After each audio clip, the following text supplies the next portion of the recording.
शहर में राहुल अपनी बीवी मीता के साथ रहता था। मीता की माँ की तबीयत खराब होने के कारण राहुल अपनी बीवी मीता को उसके मायके छोड़ देता है। मीता अपने मायके कुछ 15 दिनों के लिए अपनी माँ की देखभाल करने जाती है।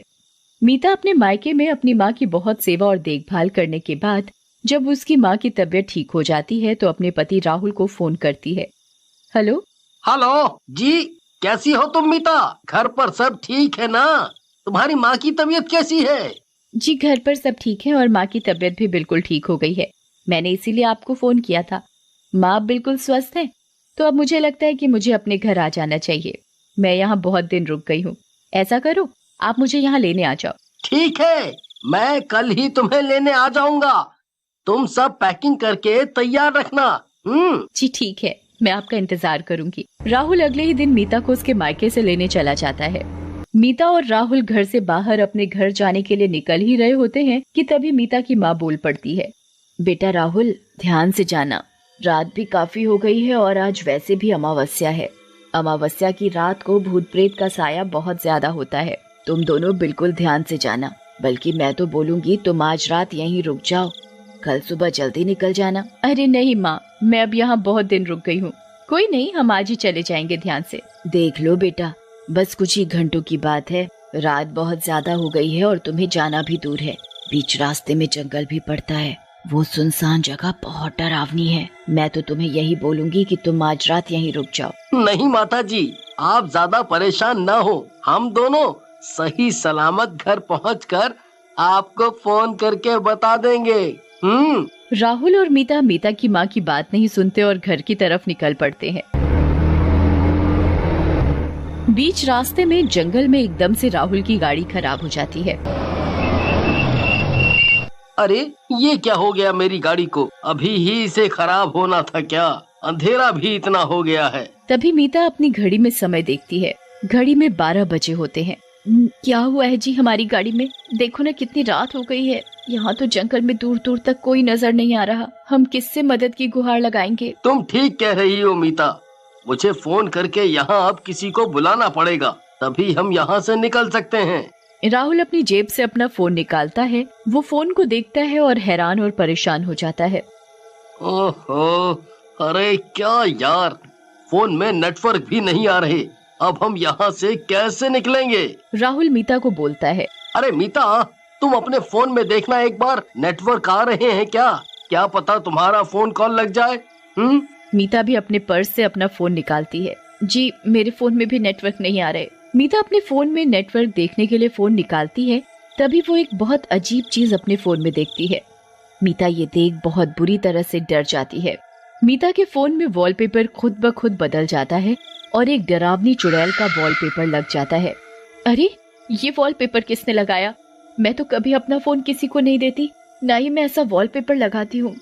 मुझे कुछ समझ नहीं आ रहा ये क्या हो रहा है। लगता है हमें माँ की बात मान लेनी चाहिए थी। हम दोनों कहाँ फंसकर खड़े हो गए हैं। ओह, ना ही हम किसी को बुला सकते हैं। अब तो लगता है सुबह तक इंतजार करना ही पड़ेगा। मुझे बहुत ज्यादा डर लग रहा है, पता नहीं कब होगी ये सुबह। मीता ऐसे बोल ही रही होती है कि तभी राहुल की गाड़ी की लाइट खुद ब खुद जल जाती है। ये देखकर मीता और राहुल बहुत खुश हो जाते हैं। अच्छी देखो, हमारी गाड़ी खुद ब खुद चालू हो गई है। हमें यहाँ से जल्दी निकलना होगा कि इससे पहले गाड़ी फिर से खराब हो जाए। तुम बिल्कुल सही कह रही हो मीता। चलो हम जल्दी से यहाँ से निकल चलें। ये जंगल बहुत डरावना है।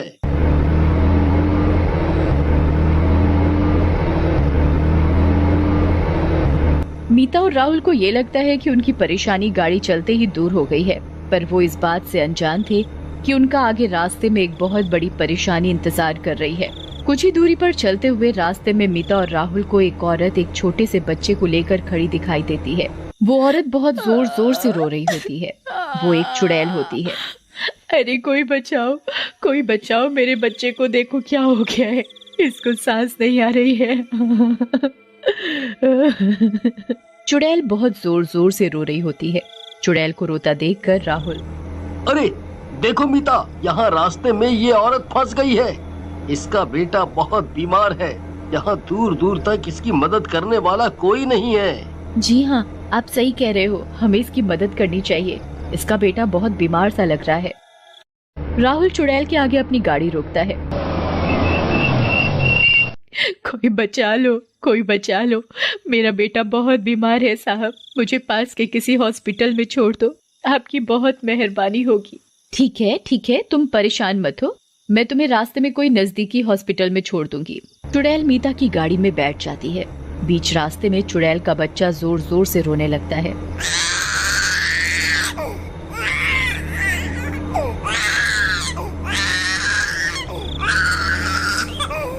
अरे ये बच्चा बहुत बीमार लग रहा है, ये इतनी जोर जोर से रो रहा है, लगता है मुझे गाड़ी और तेज चलानी पड़ेगी। राहुल बच्चे का रोना देखकर गाड़ी तेज चलानी शुरू कर देता है। राहुल की गाड़ी तेज चलने के साथ ही बच्चा रोना बंद कर देता है। ये देखकर मीता बहुत हैरान होती है। जंगल के रास्ते में चुड़ैल मीता से बात करने लगती है। मैं बहुत देर से आपका इंतजार कर रही थी, मेरा बेटा बहुत बीमार था, बहुत जोरों से रो रहा था, आपकी बीच रास्ते में गाड़ी खराब हो गई थी ना, इसी चक्कर में आप मेरे तक आने में थोड़ा लेट हो गए, नहीं तो अभी तक हमने ये जंगल पार ही कर लिया होता। चुड़ैल की ये बात सुनकर राहुल बहुत डर जाता है। आखिर इस औरत को कैसे पता चला कि हमारी बीच रास्ते में गाड़ी खराब हुई थी? हमने तो इसे उधर नहीं देखा, तो आखिरकार ये कैसे जानती है कि हमारी गाड़ी खराब हुई थी? कहीं मीता की माँ सही तो नहीं कह रही थी? अमावस्या की रात है और यहाँ जंगल में चुड़ैल का साया हो। क्यों, क्या हुआ राहुल, तुम क्या सोच रहे हो कि मुझे कैसे पता लगा कि तुम्हारी गाड़ी खराब हुई थी? यही चल रहा है ना तुम्हारे दिमाग में? हाँ, तुम्हें कैसे पता कि हमारी गाड़ी खराब हुई थी? ये सुनकर चुड़ैल बहुत जोर जोर से हंसने लग जाती है और अपने असली रूप में आ जाती है। तुझे पता नहीं है क्या बेवकूफ, आज अमावस्या की रात है और तू इस जंगल के रास्ते से अपनी गाड़ी लाएगा और मुझसे तेरा सामना ना हो, ऐसा मैं कैसे होने दे सकती हूँ? तभी चुड़ैल अपने बच्चे को राहुल और मीता को दिखाती है। चुड़ैल का बेटा दिखने में बहुत ही भयानक था। चुड़ैल के बेटे की दोनों आंखें बिल्ली की तरह चमक रही थी। उसके बेटे के इतने लंबे लंबे बाल थे और नाखून भी बहुत बड़े बड़े थे। सबसे भयानक चीज, चुड़ैल के बेटे के पैर उल्टे थे। राहुल और मीता चुड़ैल और उसके बेटे को देखकर बहुत ज्यादा डर जाते हैं। अजी माँ सही कह रही थी, हमें माँ की बात सुन लेनी चाहिए थी। ये चुड़ैल धोखे से हमारी गाड़ी में बैठ गई है, अब हम इससे कैसे छुटकारा पाएं? चुड़ैल और उसका बेटा मीता की बात सुनकर बहुत जोर जोर से हंसने लग जाते हैं। आज की रात तो मुझे कैसे भी करके एक इंसान जिंदा मारना ही होता है, इससे ही मेरी शैतानी शक्तियाँ बढ़ेंगी और आज एक नहीं दो इंसानों की मौत होगी मेरे हाथों से। आज तो डबल हो जाएंगी मेरी शक्तियाँ। आज तो इन दोनों मियाँ बीवी की मौत मेरे हाथ एक साथ है। चुड़ैल जैसे ही अपना हाथ मीता की तरफ मारने के लिए उठाती है, तभी मीता बहुत जोर जोर से हनुमान चालीसा पढ़ने लग जाती है। जय हनुमान ज्ञान गुण सागर, जय कपीस तिहु लोक उजागर, रामदूत अतुलित बल धामा, अंजनी पुत्र पवन सुत नामा।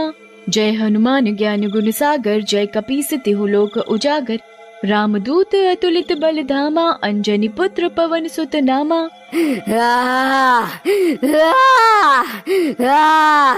चुड़ैल मीता को हनुमान चालीसा पढ़ता देख बहुत जोर जोर से चिल्लाने लगती है। अरे पागल, तू ये क्या बोल रही है? तू क्या बोली जा रही है? बंद कर इसे।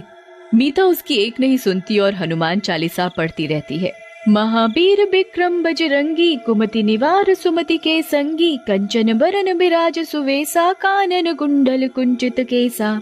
ए पागल औरत, चुप कर, तू क्या बोली जा रही है? तू पागल कहीं की, तू मेरी शक्तियों का नाश कर रही है, तुझे शर्म नहीं आ रही? मीता, तुम हनुमान चालीसा पढ़ना मत छोड़ना, मैं गाड़ी चला रहा हूँ। मैं कोशिश करता हूँ जल्दी से जल्दी इस जंगल से निकलूं और इस चुड़ैल से भी हमारा पीछा छूटे।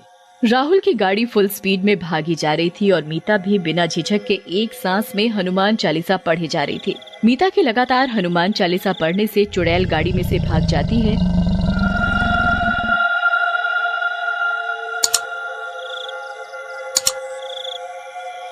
और कुछ ही देर में मीता और राहुल उस जंगल और चुड़ैल से अपना पीछा छुड़ाकर अपने घर पहुंच जाते हैं।